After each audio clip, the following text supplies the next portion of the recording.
The Beyond the Fame podcast is fed by Lido Pizza. Lido Pizza never cuts corners. For menu and locations, visit LidoPizza.com. And of course, this podcast would not be possible without our longtime title sponsor, the Hollywood Casino at Charlestown Races in West Virginia. October entertainment rounds out with lots of laughs from Josh Johnson on October 17th and 38 Special on October 18th. Plus, join us in the ESPN Bet Sportsbook for the last tailgate party of the season on October 19th. Details and tickets at HollywoodCasinoCharlestown.com. Must be 21 to enter the casino floor and attend a show. Gambling problem? Call 1-800-GAMBLER.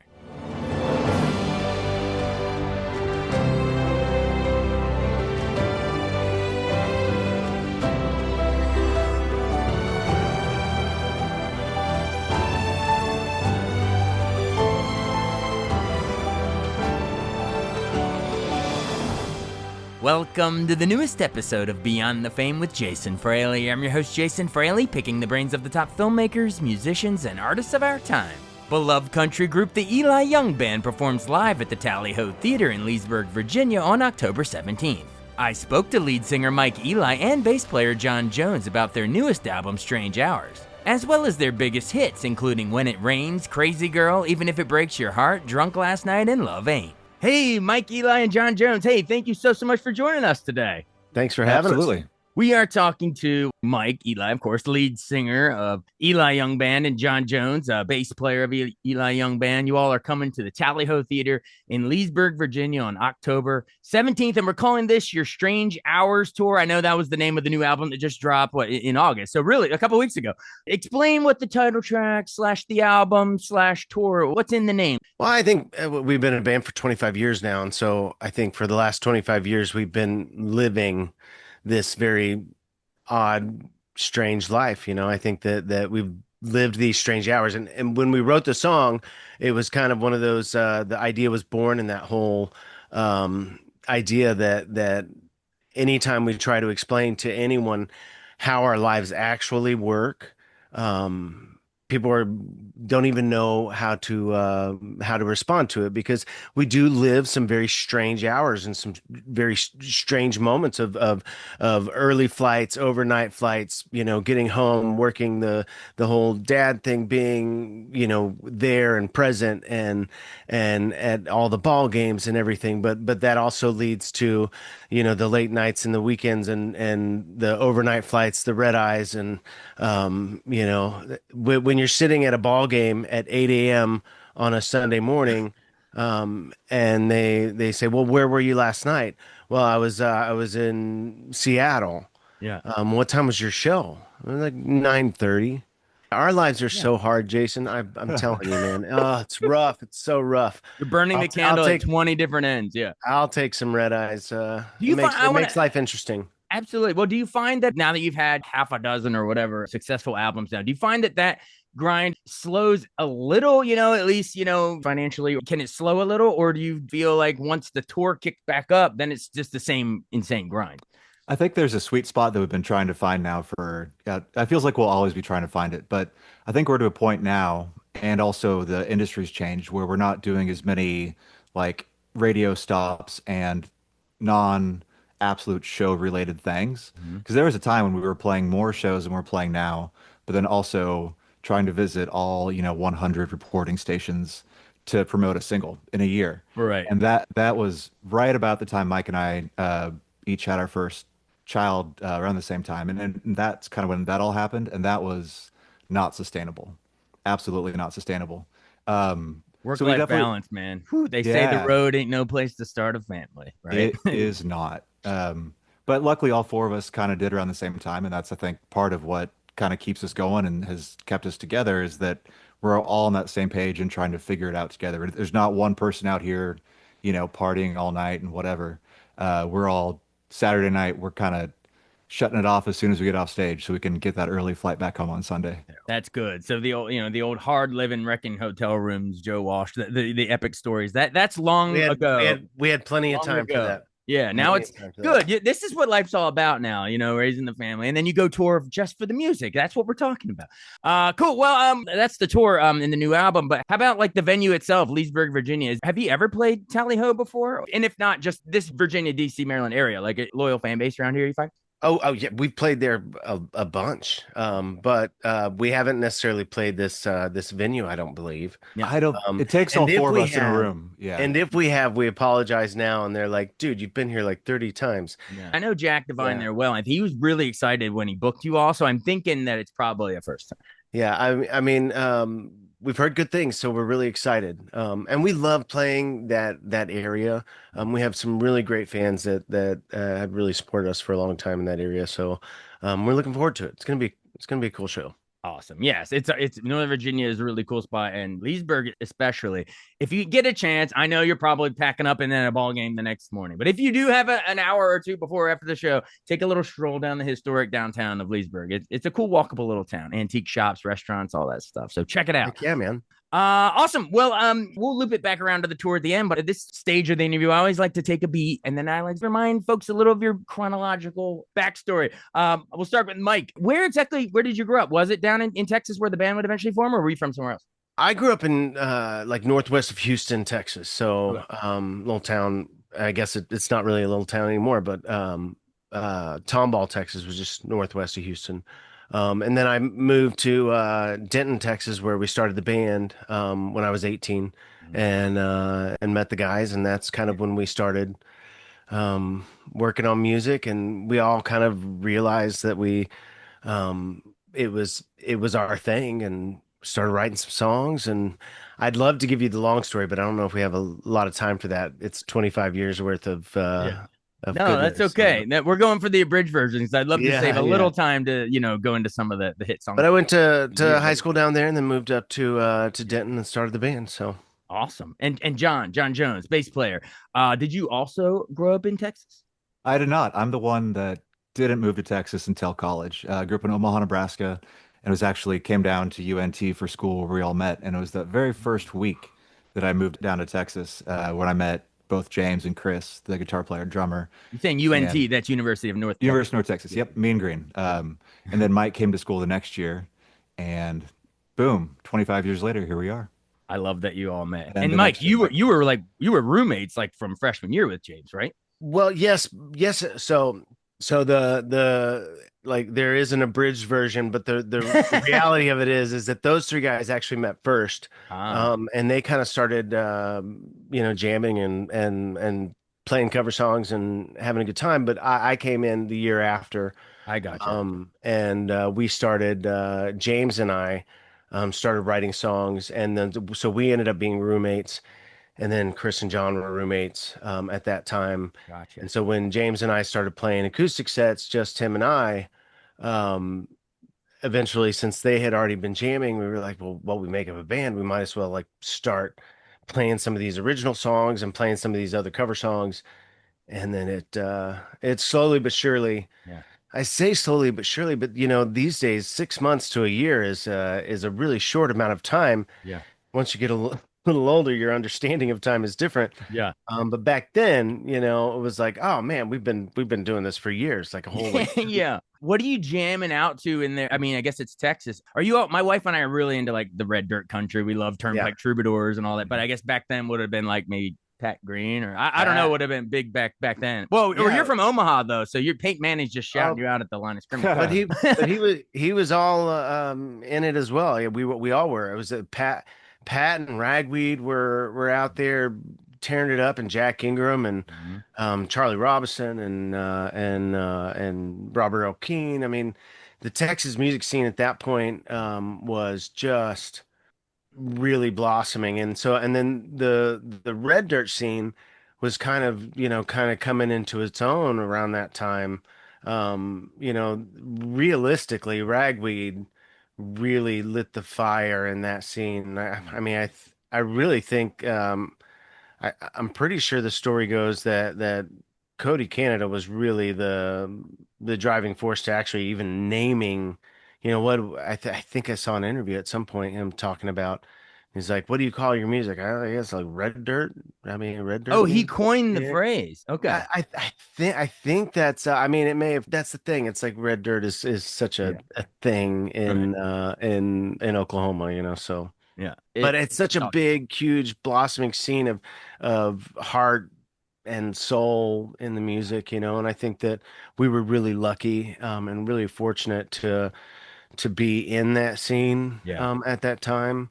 While we've had success nationally, I think that, we always stayed down here and our heart and souls were, Yeah. always anchored here in this scene and in Texas. So Yeah, I think we were really lucky that we started the band when we did, because all four of us kind of came from different musical backgrounds. Yeah. And the guys were a little bit more rock, couple of little, a couple more, a little more country, but then like the Red Dirt scene and what Pat was doing and just the Texas scene was so much more open.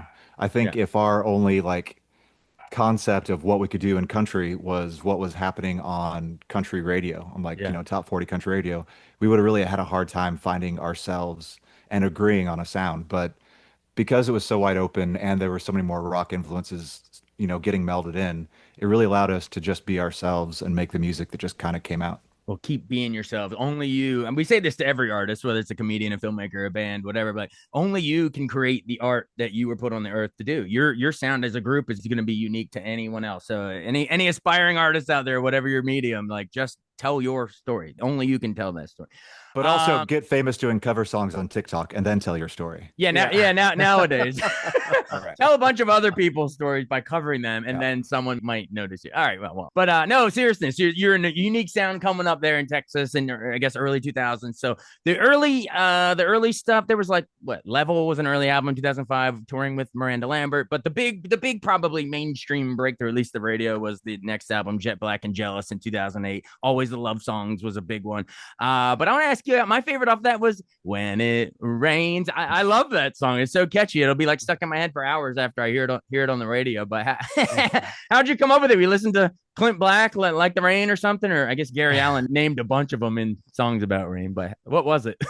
Well, James actually wrote that song. So you're talking to the two guys that really didn't have a whole lot to do with that song lyrically. And James kind of like his if you listen to that song melodically, it's a really melodically huge song. I mean it takes a big range of your vocal and the lyrics were so smart, and I thought, and I think that when we were working on it, we were really at that point we would immerse ourselves in the song so much that over time and kind of recording little work tapes, James bought this board that nowadays you can do on a phone in GarageBand, Yeah. but he had a big console that you could Yeah. record up to, what was it, like 6 tracks at one time, and then you'd have to combine them and all that. And so, eventually with When It Rains, it started out and the melodic range was much smaller. And then I kind of jumped some of the octaves and made it feel bigger melodically, but the meat and potatoes of that song is really in those lyrics, man. I think that James really wrote a smart song. What was that movie that kind of got him? Oh man, it was one of those Brat Pack movies. Yeah, Breakfast Club, Ferris No, Bueller, it was 16 Candles, it was more of a minor one. I can't. led Pretty to in him, Pink. right? I'm just naming them. Yeah, Weird Science. dude, you're probably talking to the wrong guys. He was like he was the Brat Pack guy, Yeah. but the it was Less than zero, I think. I'm gonna less say than zero. It was Okay. less than but it zero. was Robert a Downey surprise. Jr. Yeah, James Yeah. Spader. yeah, Yeah. yeah. 87. But so we recorded that song for Level, so it was on Level, and that kind of was part of.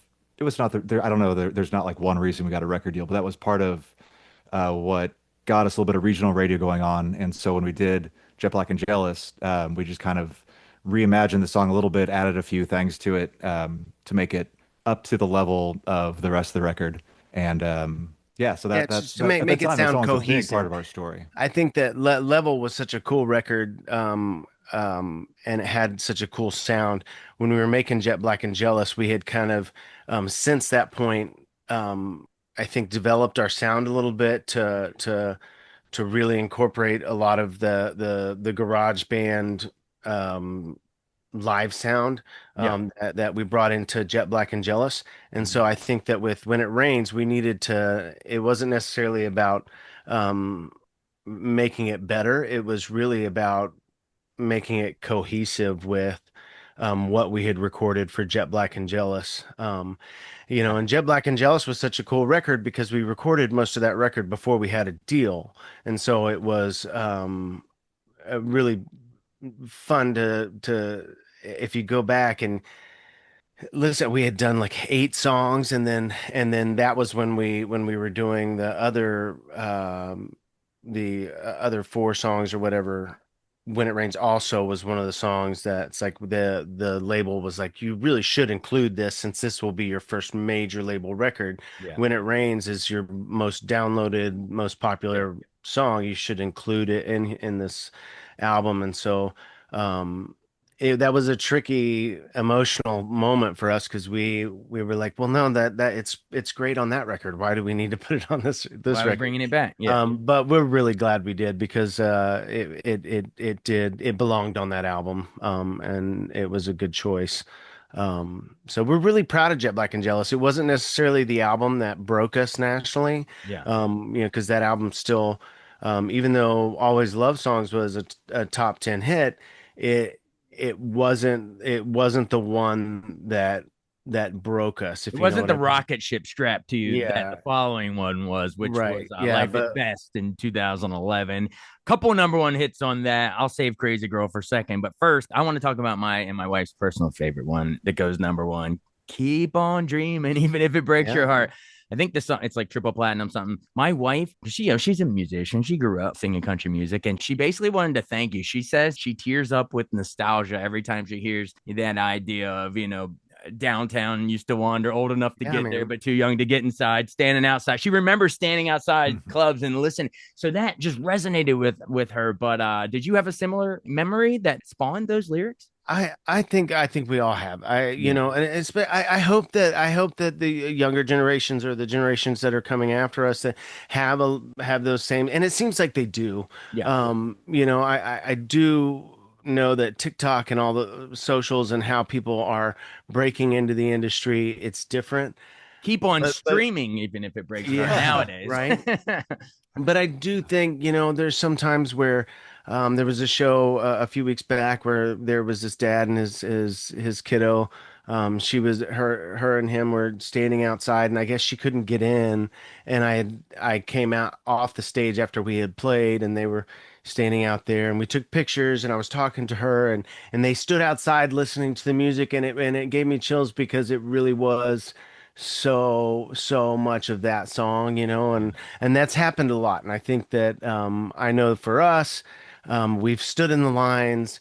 Back in the day, we would play wherever we could, and it was we would play for the beer money or whatever it might have been, and we took whatever we might have gotten paid, and we would buy speakers, or we would Yeah. buy strings, or we'd buy, hopefully make, enough to, I Put don't know, gas in the buy a tank for the way set. Yeah. back. Yeah. Yeah. How are we Get getting us home? Need some gas home. money. Now Yeah. it's diaper money, but back then it was gas money. And then it's like, it's the moments of, it's there was a point where John and I shared our vehicle, like was the the 18 passenger van, Yeah. because his car broke down and I had traded in my truck for getting the passenger van so that we could go and play shows outside of the DFW area, and Yeah. so there were a lot of moments that, yeah, this song was so important to us to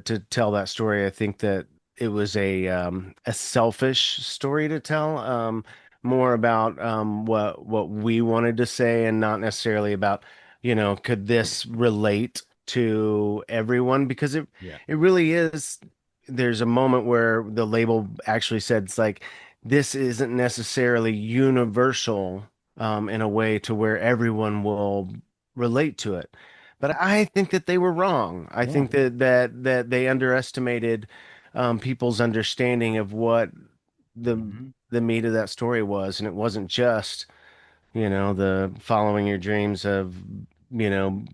being in a garage band touring all over. But that's not what the story was. It was Yeah. about going and getting it done, and no matter what it takes. Yeah, yeah, absolutely. And now other up and coming folks are walking by bars, or pretty much it could be anywhere now, probably grocery stores, anything, and they can hear your songs coming out into the street. Like that song is everywhere now.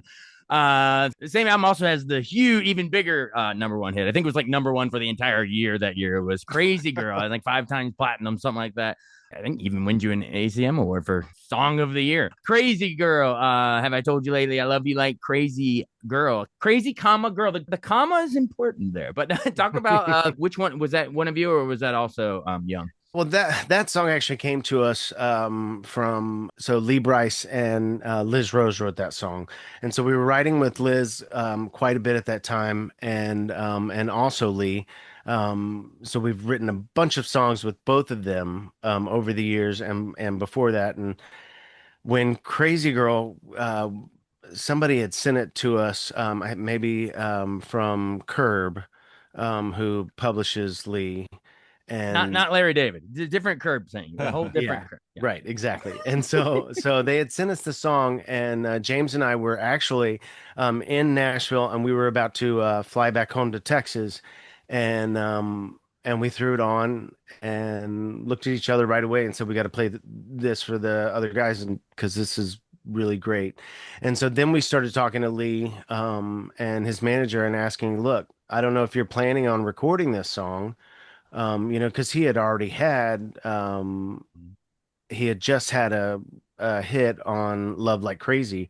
Yeah. Which is a great song. Oh, lovely. Right. And so we were asking, it's like, I don't know if you plan on recording this, but we'd like to have it. We write most of our music, but this song feels perfect for us. Mhm. And Lee was like, yeah, man, go do it. You can have it. And then the manager was like, let me listen again. Yeah. Cause he was, just like any manager, he doesn't want to give up a hit for his artist. And I love that. But it was a song that we fell in love with. We loved the play on words. Mhm. It had the rock element, that thing that we do in it, that made it feel like us. And so Yeah. we definitely took it and made it into something different than it originally was. But it really worked out in a great way for us. So. Awesome. Yeah, I'm so glad. I'm so glad it did. And shout out our buddy Michael Gray's the touring drummer for Lee Bryce. So shout out Michael Gray. But yes, that song's huge. I'll try to combine these two award ceremonies into one question for you. Contrast the experience of going to the ACMs, the Academy of Country Music, and getting your name called, winning for Crazy Girl Song of the Year, getting to go up, but then also going to the Grammys, because I think Even If It Breaks Your Heart was nominated at the Grammys that year, and you didn't win. But contrast the two experiences. I mean, at that point, the industry, your peers are taking notice, right? Well, it is always an honor to be nominated. That is true. Nothing, Never heard that. yeah, it's true. But nothing beats winning. Yeah. Also true. Even more true. Especially by your peers. I mean, on the larger scope, the music industry is our peers, but they're not, everybody that you see, out in LA at the award show is not everybody that pass on the road and play festivals within all of that. So Yeah. that was, that was definitely one of the highest notes, the pinnacles for us as a band. But getting to go to the Grammys and getting, the tuxedo and doing the little red carpet, people wondering who you are and all that stuff. Like, oh, it's a country artist. And I feel like country music right now is more popular than it's ever been and has been for number of years now. But that was like kind of right before that time when country had truly broken into the mainstream the way it is now. So, I think no matter where we've been at, we always kind of feel like the outsiders. Yeah. But we did that day as well. Come to find out that a lot of the awards are not given on the big stage on TV. There is a separate show that Like a happens in a pre-televised. smaller theater. Yeah. Yeah, we had no idea. But it was, I mean, it was still great. We still made it a party, got to watch the show, which Yeah, we went is we went always to great. both. Yeah. Yeah, So that was nice. yeah. It's not really about winning. There are really no winners and losers in art and music. Oh no, winning is everything. No. But Winning, not every, winning yeah. is everything. Come on, man. Then everybody would get a trophy. Yeah. Yeah. You get a I'm piece with of paper you. that says you were nominated. So I'm something. anti-participation trophy. Unless put it's all my like trophies like right T-ball here. at a pavilion, it should probably stop around there. You got to learn to win and lose in life. But anyway, glad you all won for Crazy Girl at the ACMs. You did a couple more number ones. So off of the next album, 10,000 Towns in 2014, Drunk Last Night, again, number one, platinum, whatever it is. It's huge. Which one of you is responsible for that? Or were you all drunk that night? Yeah, yeah. What we loved about this song, I think that Drunk Last Night was such a we'd never done we weren't really big on drinking songs. You Yeah. know, I think that the the reality of the songs that we had been writing at the time were not, you know, grab your beer, let's sit at the bar. And you know, Yeah. we just weren't writing that yet at Yeah. that time. And I think that Drunk Last Night was a good place for us to have a drinking song. Yeah. Um, I think that song, the most intriguing part of the song, I think, is the double chorus kind of thing that happens. It's kind of like a post chorus Yeah. moment, which really isn't done all the time, or especially at that time. You know, there weren't a whole lot of those You're that were messing on the with the radio at the form and the time. structuring. Yeah, Yeah. yeah, I think so. You know, it's really intriguing when you can mess with, you know, song structures in a way that really still um get accomplished what a chorus is supposed to do Yeah. to a listener, you know. Yeah. So, but that was such a fun song to it was an injection into the show that we needed, and it's still such a big part of our show. Absolutely. Well, listeners, fire that up on, YouTube or Spotify, Pandora, or whatever. And, you've been singing along the song on the radio forever, but hone in structurally. Try to think of it as a musician and listen for that double chorus thing you're talking about. Like, you'll appreciate the artistry of the band. All right, time for maybe one more deep dive on a song because people buy tickets when they hear these. They go, "Oh yeah, they sang that and that. I'm going to Leesburg." Off of your greatest hits in 2018, a lot of bands sometimes will put an original song or two on their greatest hits, just to give them a little something extra. And for yours, it was "Love Ain't" goes all the way to number one. I love that Yeah. song, so damn catchy on double platinum something. The song. Take me into that concept. Is it a weird spot for musicians to be in when it's like, okay, we've had a body of work, we're gonna do a greatest hits, but then you're like, what can we possibly do? It's a high bar to put a new original song with greatest hits because they're all bangers. So the new one's got to be just as good. So yeah, take me into sort of that. Oh, is it good enough? We hated that idea. I mean, we'll Yeah, just be frank. Like, we yeah, really hated that idea. We were in the middle of making a new record, and that was the time when the music industry, not that they've figured it out necessarily yet, but the industry is flip-flopping, and it's like we're releasing one song at a time. We're gonna test this, we're gonna test that, we're gonna yeah, throw this song out there and see what, throwing noodles on the wall, seeing what sticks, and I think that with us, we had started making this record when we had done like four songs in Love Ain't, and Where Were You were two of them, and they were like, well, we want to release a greatest hits record. We're like, what are you talking about? Like, we really had, we feel like we had just started. yeah, We didn't have a whole catalog of number one hits. We had songs that were, like When It Rains. It wasn't a number one, but it was a big song for us, and it yeah, sold a lot and whatever, but it wasn't, so I think some of the numbers are all like, they're like, I say, like Springsteen numbers in a way, like, all of his yeah. songs weren't number one hits, but they're Right, but they're but they're big right. popular songs with his fans. It's like when you buy George Strait's 50 number ones album, and Yeah, then you're like, wait a that's minute, how. Amarillo by Morning's not on here. That was only number three or something. Right, right, right. Yeah, And so, but this was different than that, yeah, and yeah, so yeah. so when we were doing Love Ain't, we wanted that to be on the next record, but everything was so weird at that time. It took a long time for, actually, once we sort of started promoting the hits record, then we were trying to figure out. Then it was right before COVID, Oh yeah, and then we were in the middle of, okay, so the next thing is to record the next record. And so we fingerprints, right? Yeah, released a fingerprints. few little things, like a song called Break It In and all that time Mhm. after that. But then leading into COVID, it was like, what are we going to do? And so Love Ain't actually intention of being on a record. It ended up being on the Love Talking record, which didn't come out until after COVID, Yeah, because the album got all split up and changed, and so we ended up like scrapping some of that stuff and putting it on the back burner, putting on other things, and the deluxe record for 10,000 Towns, and but Love Ain't was perfect for us. Like Yeah.